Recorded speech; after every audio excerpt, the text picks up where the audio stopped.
Hello students. So we have completed our 9 chapters. So now we are going to move to the next chapter. That is chapter number 10, motion and measurement of distances.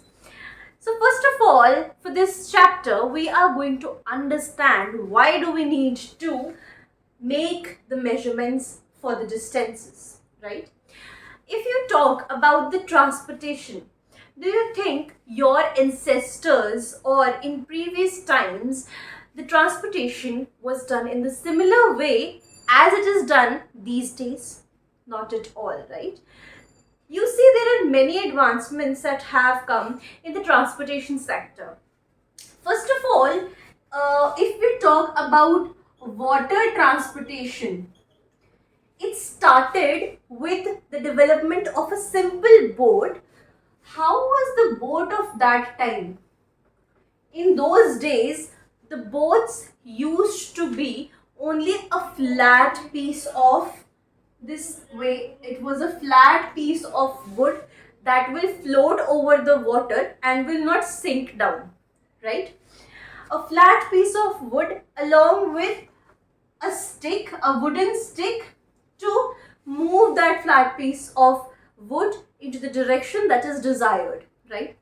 Eventually, as we have developed the different shapes of the boats and ships on the basis of the shapes of the animals that we have observed from the sea animals or the animals that are found in the water bodies, the aquatic animals. We have already discussed the body structure of aquatic animals. It is mostly streamlined body, right, of the fishes. You can check out that video, previous video we have already made on this one. So streamlined body of aquatic animals help them to swim in whichever direction they want to and at whatever length or whatever depth of the ocean the animal wants to swim in. The animals which do not possess a streamlined body do not swim in the upper surfaces. They actually reside in the bottom of the ocean so that they do not sink down, because of their heavy weight and non-streamlined body, they cannot swim in the upper regions of the ocean. So eventually our boat has changed into the shape of these animals. What is the shape of the boat that we see? It was this way. Okay, this is the streamlined body. It is tapering towards both of the ends, and it is at center it is broad. Okay, this way. Also, there is one sail on the boat that has a cloth, a piece of cloth. What that piece of cloth does, to define the direction of the air so that the air can help the movement of the boat or the ship inside the ocean or the sea, right? So in this way, the water transportation has developed over the recent years. If we talk about the road transport that used to be in previous times, so road transportation was mainly concentrated with the help of animals, right? With the help of bull or horses. With the help of bull or horses, the transportation on the road that was through animals was being done in those days, right? As we move forward, there have been advancements in the wheel advancement. Earlier, when we were using bullock carts, it was there were only 2 wheels and that were made of wood. Now with time, there have also been advancement in wheels. In wheels, you see, previously we were using bullock carts. Bullock carts, there were wheels made up of wood, right? This was the shape of the wheel, right? And this way, and this was purely made of wood. But when like in rainy season, wood has some properties of swelling up, so some mixture of iron was done in this portion, in the central portion. Except for this, the whole wheel was made up of wood. So now wheels are not anymore used, they are not made up of wood. So these are the advancements. Also previously we were not having any other options of transportation like the public transportation as we have now. In 1900s the aeroplanes were developed, and eventually, firstly the aeroplanes were developed only for few people, and eventually they have developed to carry passengers in 1900.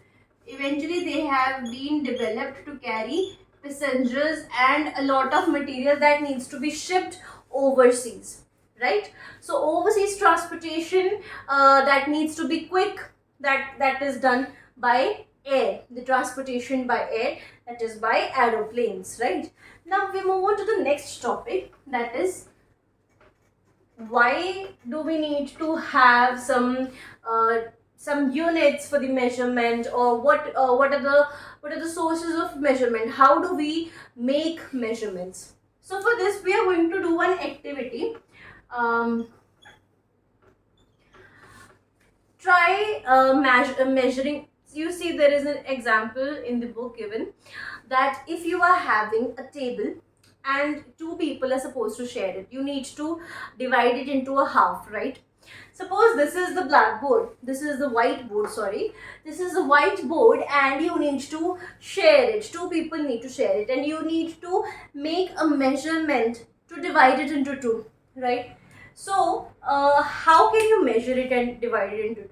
So there are many ways you can divide, you can do the measurement if you are not having any proper tools. So firstly is this hand span, right? How do we measure this? This is measured, you see, your thumb is placed on the starting point, and your this finger is placed on next point. From here your thumb will come here. Now you're going to measure how many of your hand spans. This is 2, this is 3, this is 4, and this much is left. Now my hand is going out of this, so now this is not a full hand and this much is left. How do I divide this portion? So how do I divide this portion? For this portion we can use a string, right? If we use a string we can divide. How can we divide? I don't have a string as of now, so I have taken this red ribbon. What we are going to do in this, I am going to make 2 points in this. So one point is here and the other point is I'm marking over here. Okay, so now I am going to measure this. You see there are 2 points now. You see these 2 black marks. Now we are putting this first black mark, first mark on the edge of this board. Second mark is here, right? At this point I am going to make a mark. At this point I am going to make a mark, a simple dot, right? From this point I am going to start the measurement again. This is the point and this is the black mark on the other portion, right? And now this portion is left. So what do I do? Now these are this is basically, this much portion has been divided from this point into 2 halves, right? But not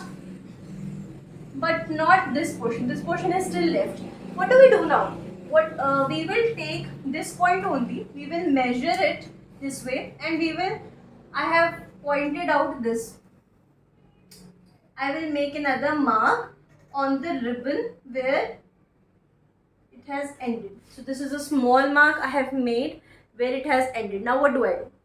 I will divide this into 2. This is the portion that needs to be added. This was the division made, so I am adding this portion here and this. So this will be the center of this board. Okay, you get my point?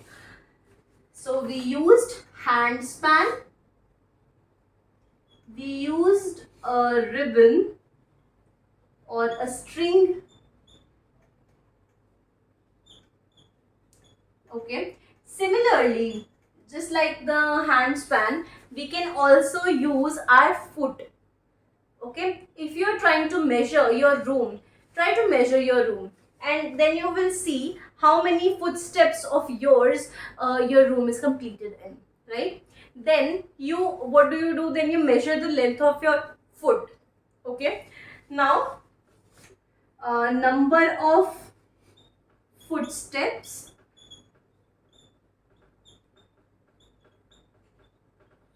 multiplied by length of your foot, that will be the length of room. Okay, now these are very small distances, so we can measure with a handspan or with a foot, right, or with a string. But what about if the distance is large? When the distances are large, firstly there are different units. Why are there units? There are some units for measurements. What do these units denote? Do you think your handspan is the same size as of your friends or your parents or your siblings, or your foot is of the same size of any one of your close ones? No, right? Everyone has a different foot size, a different handspan, right? So we cannot tell anyone the measurements according to the handspan or the foot. Okay, so units are something that actually makes the measurement standard, and it is acceptable internationally, so that whatever measurement you are taking, that can be understood by anybody in the throughout the world. Anybody throughout the world can understand what kind of measurement you are talking about. So there are different units. Now, what are units? What are the units that are used for measurement? So basically these are called international standard units, and they are SI units.